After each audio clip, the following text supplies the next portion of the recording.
some.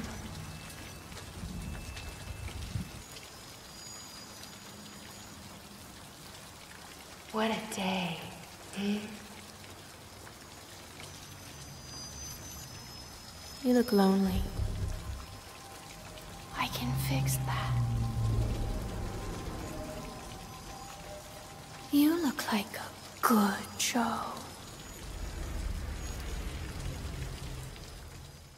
Avril 2022. Je suis dans mon appartement à Lyon et pour la première fois depuis des mois, mon appartement est rempli de monde. Quelques heures plus tôt, je suis avec mon meilleur ami et nous préparons l'appartement. Nous bougeons des meubles parce qu'aujourd'hui, c'est un jour un petit peu spécial. Pourquoi ? Parce que je suis en études de cinéma et aujourd'hui, il va y avoir un tournage dans mon appartement et c'est moi le réalisateur. Et donc je suis un petit peu nerveux. Aujourd'hui, il va y avoir une dizaine, voire une quinzaine de personnes dans 30 mètres carrés chez moi. Et je suis locataire, donc j'ai pas envie qu'ils fassent des conneries, qu'ils cassent quelque chose. Et au-delà de ça, je dois organiser le tournage, je dois accueillir tout le monde. Il y a des gens que je connais même pas. Et je dois même préparer la nourriture pour eux. Donc je suis assez fatigué, assez nerveux. Mais heureusement pour moi, il y a mon meilleur ami qui est là pour m'aider. Et donc il est là un peu plus tôt pour m'aider à bouger des meubles et on est tous les deux dans ma chambre. Et comme tu peux le voir derrière moi, j'ai dans ma chambre plein de fiches accrochées au mur.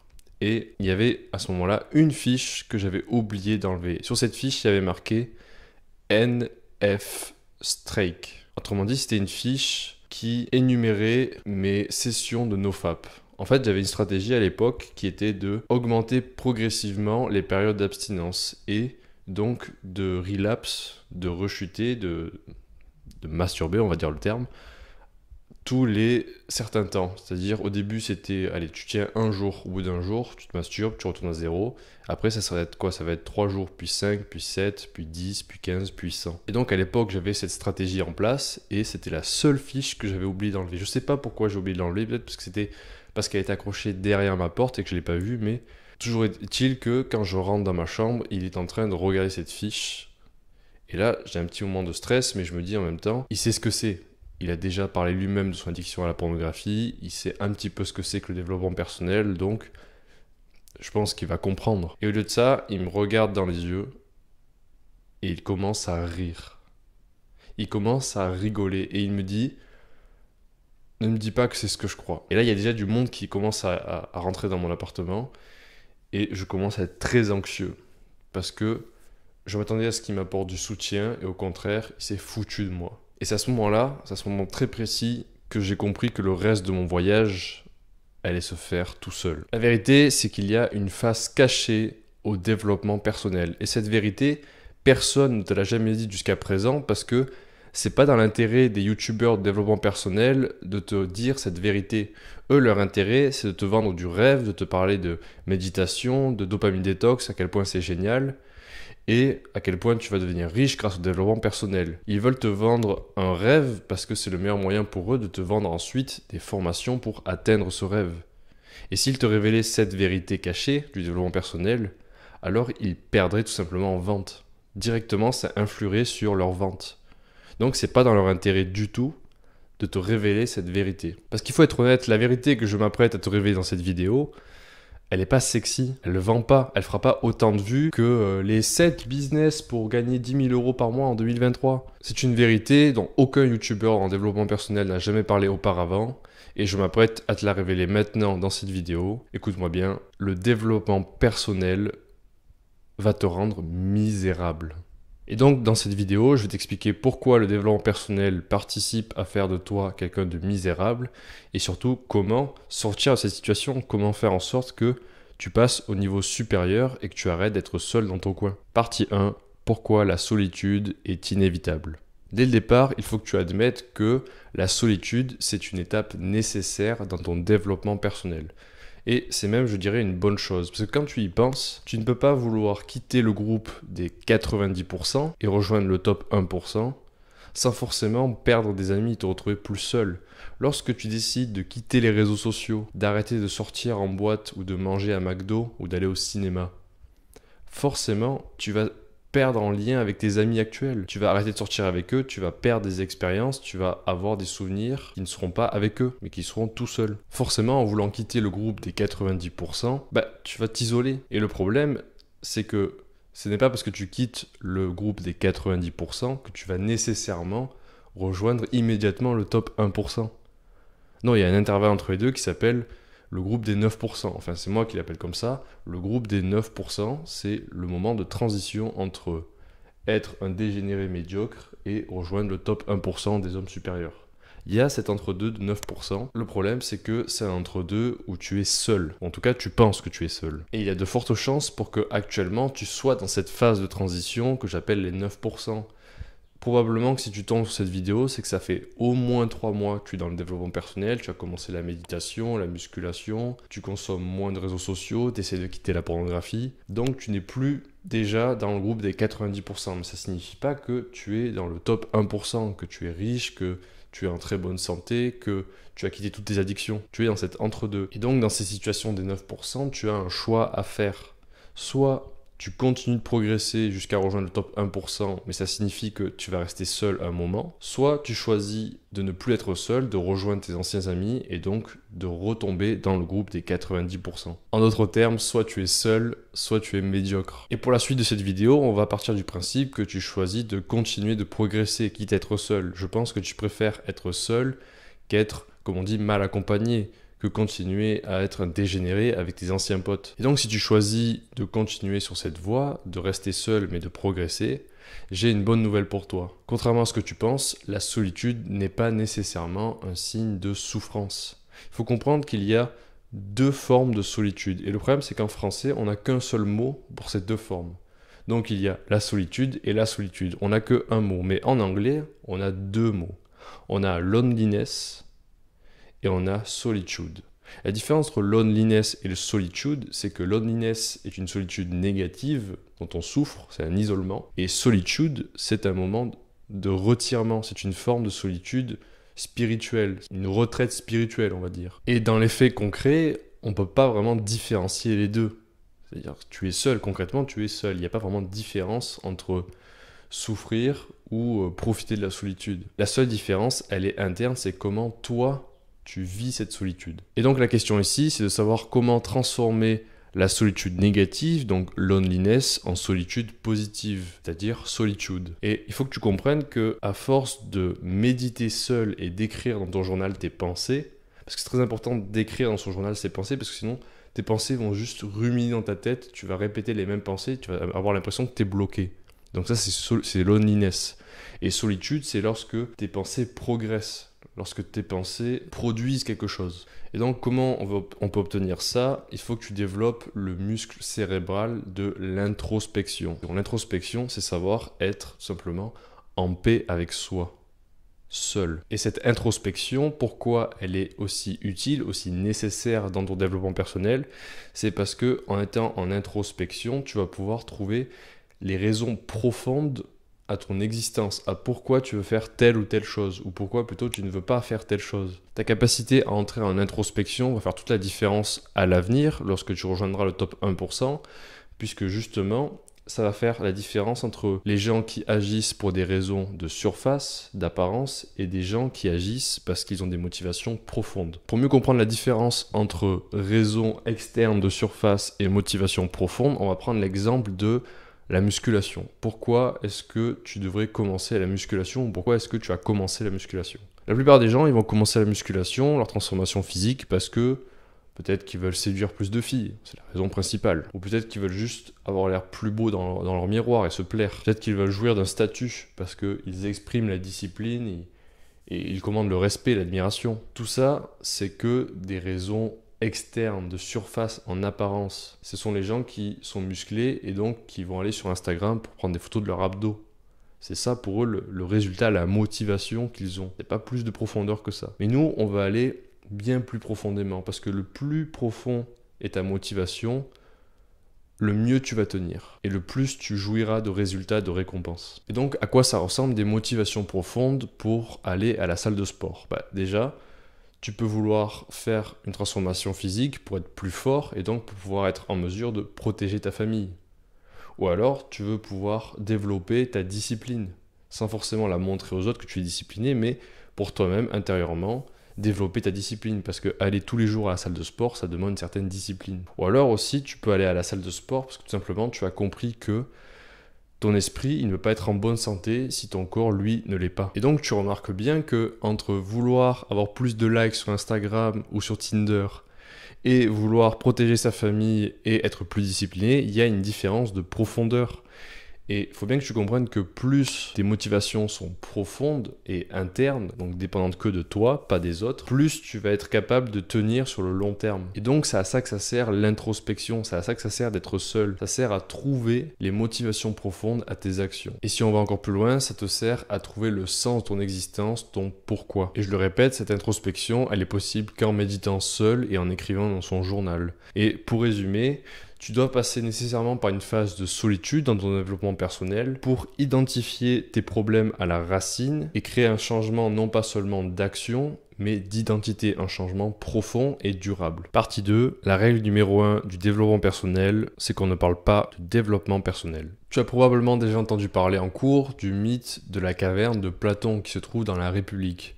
Et pour faire simple, c'est des hommes attachés dans une grotte et devant eux, il y a un spectacle d'ombres. Ils ne peuvent pas se retourner et regarder ailleurs, ils peuvent juste regarder les ombres portées sur la paroi de la caverne. Et donc ces hommes, toute leur vie, ils ne voient que ce spectacle d'ombres, ils ne connaissent que ça du monde. Mais un jour, on ne sait pas trop pourquoi, il y a un homme qui arrive à se libérer de ses attaches et donc de sortir de la caverne.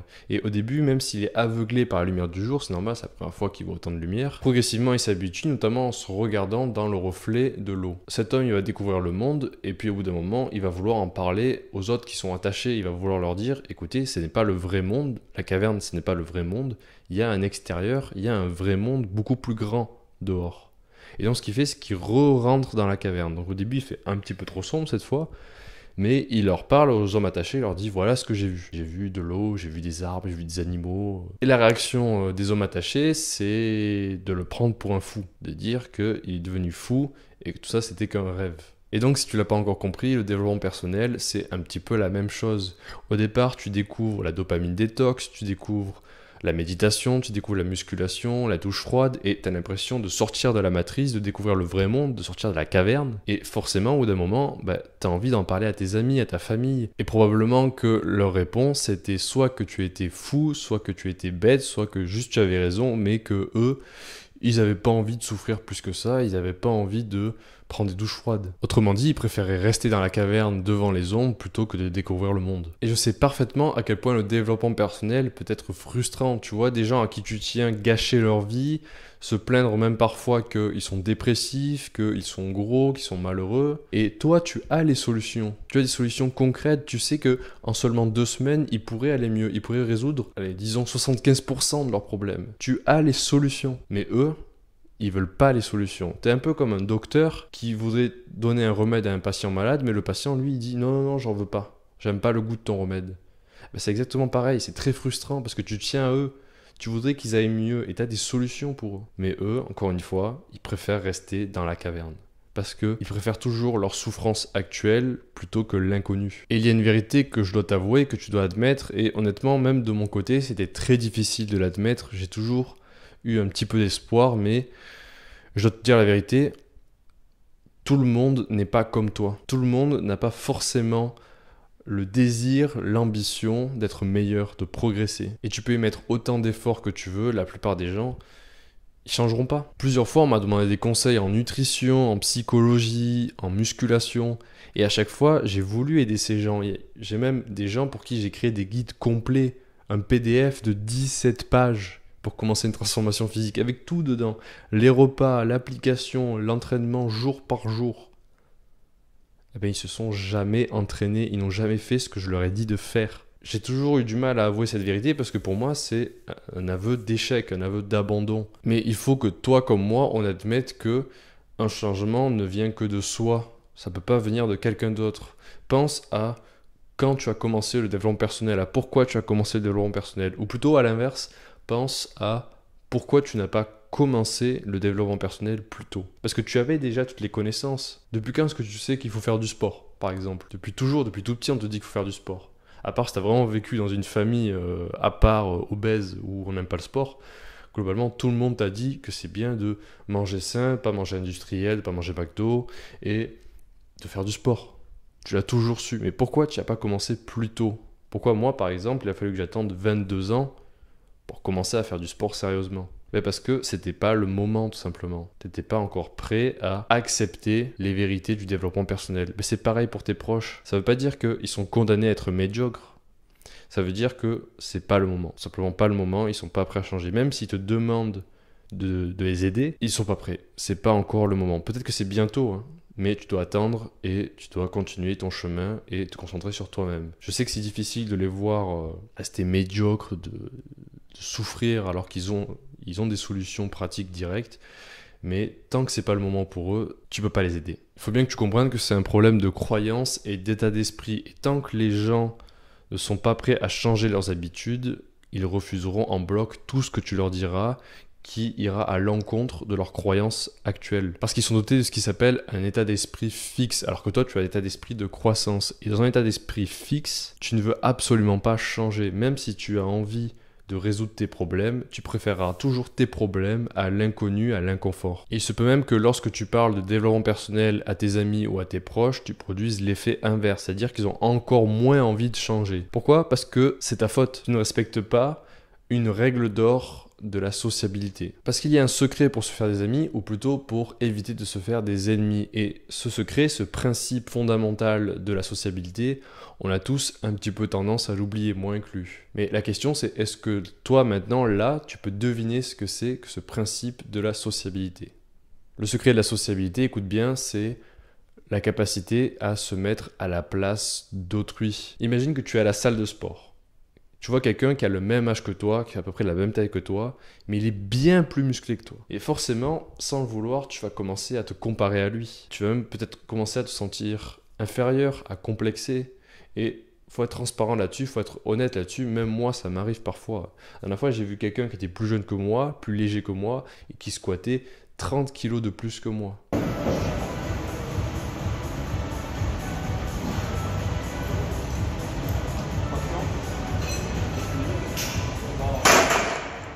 Et même si je trouvais ça impressionnant, si je l'ai complimenté, au fond de moi, il y avait quand même une petite part de complexe et de sentiment d'infériorité. C'est normal, on réagit tous comme ça, on est humain, on fonctionne par comparaison. Et bien ce sentiment d'infériorité que tu ressens lorsque tu vois quelqu'un de plus fort que toi à la salle de sport, c'est exactement ce que ressentent x10 les gens à qui tu parles de développement personnel. Parce que quand tu y penses, à chaque fois que tu leur parles de toi, d'à quel point le développement personnel c'est génial, parce que c'est vrai que c'est génial, à quel point tu te sens mieux depuis que tu fais du sport, et que tu as moins de gras, à quel point tu te sens mieux parce que tu médites, au lieu d'aller sur les réseaux sociaux ou de regarder Netflix. Mais lorsque tu leur expliques ça, tout ce que tu fais, c'est leur renvoyer en pleine figure leur propre médiocrité.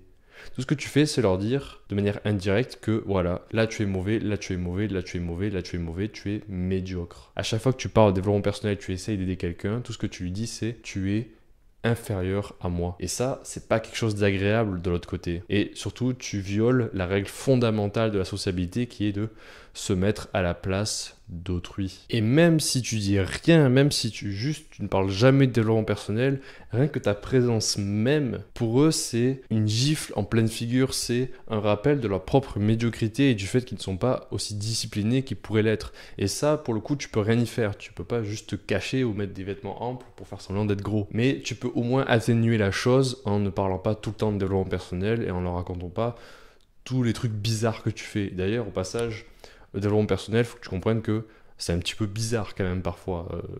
Tu vas pas parler de comment tu arrives à être abstinent ou quels muscles tu travailles pour avoir une érection plus longue. Ça en parle peut-être que aux gens qui sont dans la bulle de développement personnel, mais sinon le reste des gens, tu leur en parles pas. Moi je sais que par exemple quand je parle du fait que je fais un jeûne une fois par semaine, je veux dire pas manger pendant 24 heures une fois par semaine, c'est pas non plus un truc exceptionnel, mais pour la plupart des gens, je suis un malade. Les gens de mon âge me disent mais tu es complètement fou. Alors ils sont un peu fascinés, mais ils me prennent pour un illuminé. Ils pensent que parce que je mange pas pendant un jour par semaine et que je prends des douches froides, je suis un illuminé, je suis complètement fou. Ils ont juste pas regardé Andrew Huberman, c'est pas grave, on peut pas leur en vouloir. Mais reste que j'essaye maintenant d'en parler le moins possible, parce que c'est une erreur que j'ai faite au début. J'avais envie de parler de ce que je faisais, j'avais envie de partager ma vie, parce que ça faisait des mois que j'étais seul, que je parlais à personne, et Je trouve des gens de mon âge, je vois qu'ils ont des problèmes, j'ai envie de les aider. Mais rapidement, j'ai découvert que ils se foutent juste de ta gueule en fait. Ils voient pas eux-mêmes, d'ailleurs la plupart des gens ne voient même pas qu'ils ont un problème. Donc n'essayez pas de les aider alors qu'eux-mêmes n'ont pas conscience qu'ils ont un problème. Ils vont juste te prendre, on va dire les termes, pour un connard en fait. Et tu pourrais leur en vouloir d'avoir un esprit aussi figé, de pas vouloir progresser, de vouloir rester médiocre.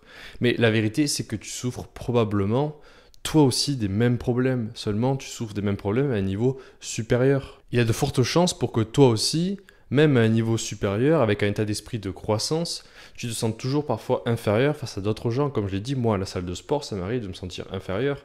Mais surtout, quand je vais sur Instagram et que je vois des photos de mecs avec des abdos parfaits, je me sens un petit peu inférieur. Alors que j'ai fait énormément de progrès déjà et que j'ai un meilleur corps que, allez, on va dire, un bon 75% de la population. Mais même avec ce corps-là, je continue à me sentir inférieur à d'autres gens qui ont un meilleur corps. Et surtout, ce qui se passe, c'est que je commence à avoir des désirs qui ne sont pas les miens. Je commence à vouloir prendre de la masse et en même temps à vouloir maigrir pour courir plus vite en course à pied, par exemple. Et soulever plus lourd. À un moment, il faut choisir entre les deux. Et donc, c'est là que la règle de la sociabilité, le fait de se mettre à la place d'autrui, entre en jeu et va être très utile. Parce que tu vas pouvoir développer deux compétences. La première compétence, c'est l'humilité. La deuxième compétence, c'est l'empathie. On va commencer d'abord par l'humilité. Lorsque je me montre impatient ou arrogant avec les autres, ce qui arrive, je le reconnais assez souvent, j'ai une petite phrase que j'aime à me répéter. Cette phrase, c'est « Rappelle-toi que tout être t'est supérieur en au moins un seul domaine. » Il faut que tu te dises que même si quelqu'un a l'air d'être bien inférieur à toi, il est gros, il n'est pas discipliné, il est addict, il passe son temps sur TikTok, il mange n'importe quoi. Rappelle-toi que cette personne-là en sait forcément plus que toi sur au moins un domaine. Ce domaine, ça peut être n'importe quoi, hein, mais il y a forcément un truc que cette personne peut t'apporter en échange. Si tu veux, c'est un petit peu l'approche inverse de ma technique pour retrouver confiance en soi. Dans la vidéo sur le mindset, je parlais du fait que pour retrouver confiance en moi, je cherchais une qualité que j'avais et que d'autres personnes qui avaient réussi quelque chose que je voulais accomplir n'avaient pas, une compétence que eux ils n'avaient pas. Et bien ici c'est l'inverse, tu vas chercher chez les autres une qualité que eux ont mais que toi tu n'as pas. Et en fait tu dois toujours utiliser les deux techniques simultanément parce que c'est toujours une question de balance entre avoir confiance en soi et faire preuve d'humilité. Avec l'humilité, il y a la deuxième compétence qui est l'empathie. L'empathie, c'est par exemple lorsque j'entends quelqu'un se plaindre qu'il n'arrive pas à arrêter les jeux vidéo et que je trouve assez pitoyable de continuer à jouer aux jeux vidéo passé, disons 20 ans et qu'il continue à être addict et qu'il n'y arrive pas, eh bien je me rappelle comment j'étais il y a à peine un an et comment j'étais addict aux jeux vidéo encore. L'empathie, c'est tout simplement partager la souffrance de l'autre. C'est se dire que moi aussi je suis passé par là, je sais ce que c'est. Et je voulais en faire une vidéo totalement à part, mais je pense qu'il faut que j'en parle maintenant. L'humilité et l'empathie, ça s'applique particulièrement avec tes parents. Parce que contrairement aux amis, tu peux pas vraiment couper les ponts avec tes parents. Et je te déconseille de le faire. Et forcément, lorsque tu vas avancer dans ton développement personnel, ils vont contester chaque choix que tu vas faire. Chaque décision, ils vont venir contester. Parce que c'est un petit peu leur rôle aussi, de faire un contrepoids. Par exemple, ils vont te dire... Oh, manger 4 œufs par jour, c'est pas bon pour ton cholestérol. La créatine, c'est pas un petit peu des stéroïdes. Faire du sport tous les jours, c'est pas bon pour la santé, non? Ça va devenir assez tendu entre vous, ça va être de plus en plus difficile. Et donc c'est pour cela qu'avec tes parents, tu dois absolument entraîner tes muscles de l'empathie et de l'humilité. D'abord l'empathie parce qu'ils n'ont pas eu accès à tout ce dont tu as accès aujourd'hui. Si tes parents entre, on va dire, 45 ans et 60 ans, ils n'ont pas eu accès à Internet et à toutes les ressources, ils n'ont pas eu accès aux livres de développement personnel, ils n'ont pas eu le podcast d'Andrew Huberman, ils n'ont pas eu tout ça. Ils n'ont pas eu cette vidéo par exemple là maintenant. Et puis il y a aussi l'humilité, tu dois te souvenir qu'ils savent forcément des choses que toi tu ne sais pas. Ils sont plus âgés, ils sont parents, ils savent forcément des choses que toi tu ne sais pas, donc tu as encore besoin d'eux. Et tu vas encore avoir besoin d'eux pendant longtemps. Donc, tu devrais plutôt essayer d'apaiser les relations et de faire preuve d'humilité et d'empathie plutôt que de continuer comme ça à être tendu avec eux, à te dire non, j'ai raison, vous avez tort. Et puis pour toutes leurs contestations, le meilleur moyen de les faire taire, c'est de prouver que tu as raison. Et par prouver, j'entends pas démontrer par A plus B que tu as raison et qu'ils ont tort. Non, par prouver, j'entends vraiment prouver par des actes et des résultats concrets que tu avais raison. C'est le meilleur moyen pour que finalement ils te rejoignent dans tes opinions et ils se disent finalement j'avais tort, lui il avait raison. Parce que lorsque j'ai commencé la musculation il y a 1 an et demi, Personne ne m'a pris au sérieux. J'ai commencé ça le 1er janvier 2022, donc tout le monde pensait que c'était une résolution qui allait durer, allez, 2 semaines. J'avais jamais fait de sport de manière disciplinée avant. J'en faisais un petit peu par-ci, par-là, mais rien de concret. Et lorsque j'ai dit, à partir de maintenant, je vais faire du sport tous les jours, je vais prendre en compte ma nutrition et je vais faire une transformation physique, je vais ressembler à Batman, personne ne m'a pris au sérieux et c'est normal. J'avais aucune preuve à l'époque. Après 3 mois à faire du sport tous les jours, 7 jours sur 7, là, ils ont commencé à prendre les choses au sérieux et à se dire, ok, Mathieu, c'est quelqu'un qui fait du sport. Parce que peut-être que tu as raison, mais tant que tu n'as pas démontré par des actes que ce que tu fais est juste, personne ne te croira. Partie 3, comment se faire de nouveaux amis. Maintenant, notre but, c'est pas de rester amis avec des gens médiocres et dégénérés, qui fument, qui mangent n'importe quoi, qui traînent sur les réseaux sociaux. Non, notre but, c'est d'avoir des amis en développement personnel, dits supérieurs, qui essayent eux aussi de progresser vers, on va dire, le top 1%. On veut des amis qui vont à la musculation, qui méditent, qui soient présents lorsque tu parles avec eux. Et puis tu as probablement déjà entendu la phrase, tu es la moyenne des 5 personnes que tu fréquentes. C'est pour cela que tu veux des amis qui te poussent vers le haut, plutôt que des amis avec qui tu vas juste te détendre et faire un petit peu n'importe quoi. Tu veux des amis qui partagent tes objectifs et qui partagent ta vision des choses. Maintenant, la question c'est, comment tu trouves ces amis? Eh bien, mon conseil, le moyen le plus rapide pour trouver ses amis, c'est d'abord de continuer à t'améliorer, de continuer sur cette voie, parce que tu es sur la bonne voie. Si tu essayes d'arrêter la pornographie, d'arrêter les réseaux sociaux, si tu essayes d'être en meilleure santé, de gagner de l'argent en ligne, eh bien, je te le dis, tu es sur la bonne voie, c'est une bonne chose, et forcément, au bout d'un moment, tu auras des récompenses. Mais c'est qu'une fois que tu as atteint un certain niveau, que tu vas pouvoir commencer à attirer des gens qui te ressemblent. Parce que jusqu'à présent, c'est pas forcément évident que tu es quelqu'un de dit supérieur. Pas forcément évident que tu es quelqu'un qui est dans les 9%. Tu es toujours dans cet entre-deux, on ne sait pas vraiment si tu es juste quelqu'un de banal, qui n'est pas très intéressant, ou quelqu'un qui est en développement personnel. Donc les autres qui sont en développement personnel, ils ne peuvent pas vraiment le deviner. Moi, quand je suis à la salle de sport, peut-être qu'il y a 10 mecs qui sont comme moi, mais je ne suis pas au courant. Et donc la question c'est, si tu ne peux pas parler de développement personnel, comment tu trouves les gens qui sont aussi en développement personnel et avec qui tu peux parler de ça? Si à la base tu peux pas en parler, comment tu les trouves ces gens? Donc mon conseil c'est de continuer à t'améliorer, mais le problème c'est que ça peut prendre des années et tu peux rester coincé dans cette phase de solitude, tu peux stagner. Et encore pire, le cercle vicieux avec la solitude, c'est que le plus tu es seul, le plus ça va être difficile pour toi de te faire des amis parce que ton muscle de la sociabilité, il va s'affaiblir. Et moi je me souviens quand ça faisait presque 1 an que je vivais ici et que je parlais à personne, parce que je vis à la campagne, et donc je parlais à personne, je voyais personne. Mais lorsque j'ai commencé à travailler et à avoir des collègues de travail, au début c'était un petit peu un choc parce que ça faisait très longtemps que j'avais pas parlé avec des gens. Tu peux le voir avec ma première vidéo sur YouTube, je galère juste à parler parce que je parlais quasiment plus. Donc tu ne dois pas attendre d'être parfait et de rencontrer les amis parfaits pour commencer à essayer de te faire des amis. C'est comme si par exemple tu attendais de rencontrer la femme de ta vie pour commencer à approcher des filles. Si par exemple tu rencontres cette fille qui est la femme de ta vie, la fille parfaite, ben si avant tu ne t'es pas entraîné avec d'autres filles, et par entraîner je parle de juste les approcher et pas de coucher avec toutes, hein. Mais si auparavant tu ne t'es pas entraîné, eh ben, tu vas rater l'interaction. Tu vas être timide, tu vas être gêné, tu vas bégayer, et la fille va être juste partir, et donc tu auras raté la femme de ta vie. Et donc c'est pour ça que tu veux t'entraîner avant et te faire des amis dès maintenant. Et tu réalises que tu es coincé parce que soit tu continues de fréquenter des gens mais qui sont assez médiocres dans les 90% et donc qui vont t'empêcher de progresser, soit tu progresses seul, mais le plus tu restes seul, le plus ça va être difficile de te faire des amis. Et donc la question c'est, est-ce qu'il y a une solution alternative? Est-ce qu'il y a un moyen de contourner ce piège de la solitude dans le développement personnel? La meilleure solution que j'ai trouvée jusqu'à présent, elle va pas te plaire, notamment si tu es un introverti, mais c'est d'approcher des inconnus. Et je sais ce que tu es en train de te penser. « Oh, mais moi je suis introverti, je suis timide, j'aime pas parler à des inconnus, blablabla. » Je suis un introverti. Je suis une personnalité INTJ. Architecte, ça veut dire que je suis hyper introverti et que j'aime pas faire du blabla avec les gens. Je suis, au test de personnalité de Jordan Peterson, à 1% d'enthousiasme. Dans une pièce de 100 personnes, il n'y a qu'une personne qui est moins enthousiaste que moi. Donc j'ai les pires défauts pour se faire des amis. Eh bien, tiens-toi bien, à la salle de sport, je suis ami avec quasiment tout le monde. Enfin, on va dire, allez, 50% de la salle de sport. Et il m'arrive même parfois que j'arrive pas à finir mes séances parce qu'il y a toujours quelqu'un qui vient me parler. Et ces gens se douteraient absolument pas que je suis un introverti et qu'à la base, j'aime pas faire du blabla avec les gens. Et tu veux savoir comment j'ai pu sortir avec une fille qui était en développement personnel aussi? Elle était à la salle de sport, je l'ai approchée, je lui ai parlé et je lui ai demandé son Instagram. Alors maintenant, je Je dis pas que c'est une bonne chose de draguer des filles à la salle de sport. Reste que je l'ai approchée, c'était une inconnue, et c'est comme ça qu'on est sortis ensemble. Parce que à la base, j'ai fait le premier pas, je me suis ouvert aux autres. Mais peut-être qu'actuellement, tu continues à te dire que c'est trop dur pour toi. Il y a comme un mur, même si avant tu te chauffes, tu te dis allez, on va parler aux gens. Au moment où tu approches les gens, notamment les filles, il y a comme un mur entre toi et eux.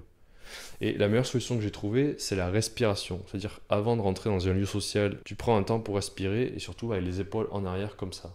Donc tu fais ça. Avec le ventre gonflé, le diaphragme, mais non pas seulement la poitrine, et tu fais. Et cet exercice de respiration va faire que tu vas être beaucoup plus ouvert et détendu avec les autres. Parce que les autres, ils le sentent lorsque tu es tendu et timide. Ils sentent ça. Et ça va être beaucoup plus difficile de te faire ami avec eux.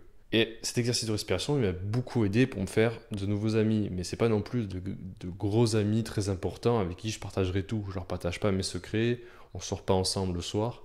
Mais c'est toujours mieux que d'être seul, je veux dire. Maintenant, même si tu restes ouvert comme ça, tu peux te dire, mais de quoi je vais leur parler, comment je me fais des amis si j'ai rien à leur dire, parce que je connais pas ces gens. Bah, tu peux par exemple à la salle de sport leur demander quelle séance ils font aujourd'hui, parce que probablement que ces gens, tu les vois tous les jours, vous voyez tous les jours, mais vous n'êtes jamais dit bonjour par exemple. Bah, tu peux l'approcher et dire ah salut, comment tu vas, tu fais quelle séance aujourd'hui. Ou alors tu peux demander des conseils à quelqu'un de plus expérimenté et dire est-ce que tu peux me dire comment je fais mes tractions, est-ce que c'est bien ou pas. Des trucs à la con comme ça suffit pour se faire des amis sur le long terme, parce qu'une conversation elle commence toujours par un truc à la con. Moi j'ai commencé une conversation et je me suis fait un ami en demandant des trucs que je savais déjà. Je lui ai demandé est-ce que tu penses que je devrais faire une prise de masse ou faire une sèche. Je savais déjà qu'il fallait que je fasse une prise de masse, mais je lui ai quand même demandé parce que ça le mettait en valeur, parce que je savais qu'il avait des connaissances dans ce sujet. Donc il s'est senti en valeur, il s'est senti écouté parce que j'étais vraiment présent avec lui. Et maintenant c'est un ami. Et c'est quelqu'un avec qui je demande des vrais conseils cette fois. Et peut-être que tu penses encore que c'est trop bizarre d'approcher des inconnus, que c'est bizarre que tu vas te faire rejeter, mais la vérité c'est que personne m'a jamais rejeté. Personne. La plupart des gens sont contents que tu viennes leur parler. Alors des fois ils sont un petit peu occupés, des fois le courant passe pas, mais globalement, les gens sont contents que tu viennes leur parler. Du moment que tu es ouvert. T'as pas besoin d'être grand sourire, d'être hyper sociable. D'ailleurs, la plupart des gens sont eux-mêmes pas aussi sociables que toi. Hein. Tu peux penser que tu es introverti, que tu es dans ton coin, mais la plupart des gens sont pas plus sociables que toi, ils n'ont pas vraiment de compétences. Faut vraiment que tu vois la sociabilité comme une compétence, comme un muscle. Lorsque tu es à la salle de sport, tu penses muscle, tu penses sociabilité est un muscle. Et donc, c'est quelque chose que tu apprends au fur et à mesure, en pratiquant. Il est très important que tu commences dès maintenant à approcher des inconnus, à essayer de te faire des amis, même s'ils ne sont pas en développement personnel, parce que rappelle-toi, l'humilité, c'est se dire que quelqu'un d'autre a forcément quelque chose à m'apporter. Alors bien sûr, s'ils traînent en boîte de nuit le soir ou s'ils mangent tout le temps McDo, tu vas pas faire ça avec eux. Mais si tu partages des lieux comme la salle de sport ou juste dans la rue, tu peux leur parler, ça fera pas de mal. Ça va pas affecter ta progression. Parce que comme je te l'ai dit avec la femme de ta vie, si tu rencontrais des amis de qualité, des amis en développement personnel, bah tu les garderais pas parce que tes compétences sociales sont nulles, donc tu serais pas capable de les garder. C'est pour ça que tu veux pratiquer dès maintenant.